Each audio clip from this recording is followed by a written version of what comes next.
اعوذ باللہ من الشیطان الرجیم بسم اللہ الرحمن الرحیم ایاما معدودات۔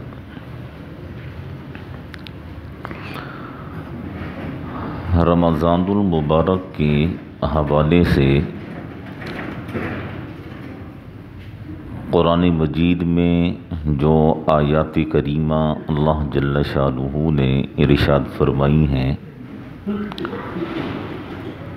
ان میں ایک آیت کریمہ کا حصہ یہ ہے کہ ایام معدودات، یہ بہت تھوڑے دن ہیں رمضان کے، یعنی ایسا نہیں ہے کہ 3 مہینے 2 مہینے رمضان چلے گا، نہیں، یہ 29 یا 30 دن ہیں۔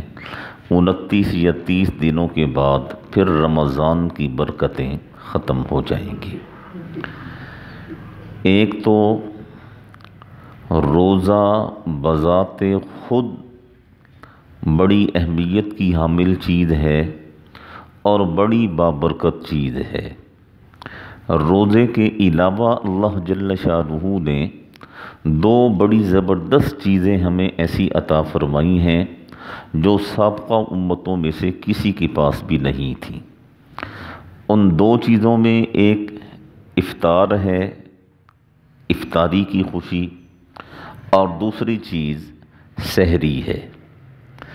افطار کے بارے میں آپ صلی اللہ علیہ وسلم نے فرمایا کہ جب کوئی بندہ روزہ افطار کرتا ہے تو اللہ جل شانہ اسے 2 خوشیاں عطا فرماتے ہیں۔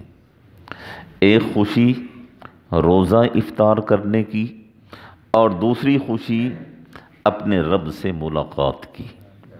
اور یہ روزہ ایسی زبردست چیز ہے، دیکھیں شریعت میں حکم یہ ہے کہ کسی بھی حالت میں تمہیں اس چیز کی اجازت نہیں ہے کہ تم اپنے منہ کو صاف نہ کرو۔ حکم یہ ہے کہ اپنے منہ کو صاف رکھو، تمہارے منہ سے بدبو نہیں آنی چاہیے۔ لیکن جب انسان روزے کی حالت میں ہوتا ہے، قدرتی طور پر ایک سمیل سی، بدبو سی انسان کے منہ سے آتی ہے، تو اللہ جل شانہ فرماتے ہیں کہ میرے بندے اس بدبو کی فکر نہ کر، یہ بظاہر تجھے بدبو نظر آ رہی ہے لیکن مجھے یہ خوشبو سے بھی زیادہ پسندیدہ ہے۔ تو ایک چیز ہے افطار، ایک چیز ہے سحری۔ یہ جو سحری ہے نا، سحری، یہ ابتدائی اسلام میں سحری کا وجود نہیں تھا۔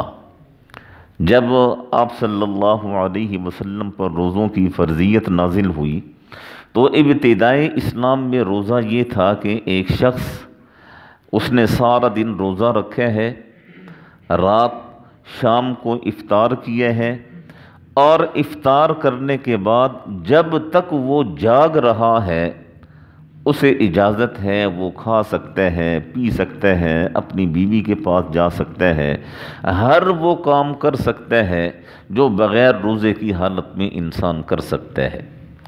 لیکن جیسے ہی وہ چارپائی پر لیٹتا تھا سونے کے لیے اور نیند کی آغوش میں جاتا تھا، بس اس کا اگلا روزہ شروع ہو جاتا تھا۔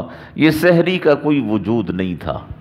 یہ بعد میں اللہ جل شانہ نے قرآن مجید میں آیت نازل فرمائی، احل لکم لیلۃ الصیام الرفث الی نسائکم، اور پھر جا کر اللہ جل شانہ نے یہ سحری جیسی نعمت ہمیں عطا فرمائی۔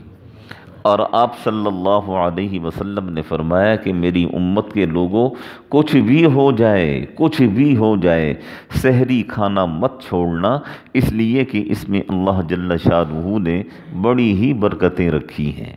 اور پھر آپ صلی اللہ علیہ وسلم نے فرمایا اگر کسی وجہ سے تمہارا دل نہ چاہ رہا ہو سحری کھانے پر، چلو کم از کم 1 آدھ کھجور ہی کھا لیا کرو، 2 گھونٹ پانی ہی پی لیا کرو، جس سے پتہ چلے کہ تم نے سحری کی ہے اور سحری کے ثواب میں تم شامل ہو جاؤ۔ روزہ بذات خود بڑی اہمیت کا حامل ہے اور روزے کے علاوہ یہ افطار اور سحر، یعنی افطاری کے وقت یہ روزہ افطار کرنا اور سحری کے وقت یہ سحری کرنا، یہ دو نعمتیں بھی اللہ جل شانہ کی بڑی خوبصورت نعمتیں ہیں جو اللہ جل شانہ نے سابقہ امتوں میں سے کسی امت کو عطا نہیں فرمائی ہیں۔